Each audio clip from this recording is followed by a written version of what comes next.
ম্যাপে দেখা যাবে।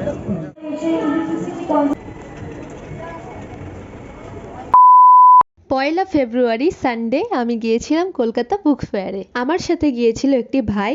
ও আসতে একটু লেট করছিল বলে আমি একটা স্টলে গিয়ে কিছু বই দেখছিলাম। ব্যোমকেশ সমগ্রটা আমার নেওয়ার খুব ইচ্ছা ছিল, বাট 1250 টাকা দেখে আমি চলে এসেছি অন্য একটি স্টলে। আমি অন্য একটি স্টল থেকে দুটো বই কিনে নিয়েছিলাম অলরেডি, তারপর এই স্টলে ঢুকেছিলাম। এই স্টলটিতে কিন্তু অনেক সুন্দর সুন্দর এবং ভালো ভালো বই ছিল।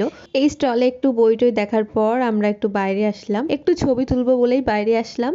তারপর চলে গেলাম এই স্টলটিতে। আর এই স্টলে অনেক কম দামে বই পাওয়া যাচ্ছিল, 200-150 এরকমের মধ্যেই। শুধু বই নয়, এখানে কিন্তু টি শার্ট থেকে শুরু করে, টোট ব্যাগ থেকে শুরু করে, পেন থেকে শুরু করে আরো বিভিন্ন রকমের অনেক জিনিস পাওয়া যাচ্ছিল। আমার তো বই কেনা হয়ে গেছে, এবার আমি যাচ্ছিলাম বাইরে। বাইরে বেরিয়ে দেখলাম এত লাইন পড়েছে।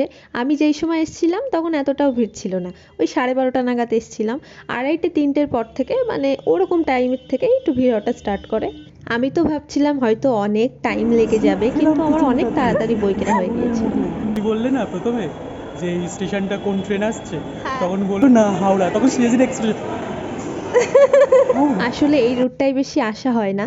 আর তারপর আমরা একজনকে জিজ্ঞাসাও করলাম এই মেট্রোটা কোথায় যাবে। আমরা শিয়ালদাতে নামতে চেয়েছিলাম, তো উনি বললো হাওড়ার দিকে। তো আমরা একটু কনফিউজড হয়ে গিয়েছিলাম। করুণাময়ী মেট্রো স্টেশন থেকে আমরা শিয়ালদা মেট্রো স্টেশনে চলে আসলাম। তারপর শিয়ালদা থেকে আমিও ট্রেন ধরে বাড়ি ফিরে আসলাম, আর ওই ভাইটিও বাড়ি চলে গেল। আমি কি কি বই কিনেছি তোমাদের সাথে লাস্টে শেয়ার করে দিচ্ছি। তো তোমাদের এই বইগুলোর মধ্যে কোন কোন বইগুলো আছে আমাকে একটা কমেন্ট করে জানিও।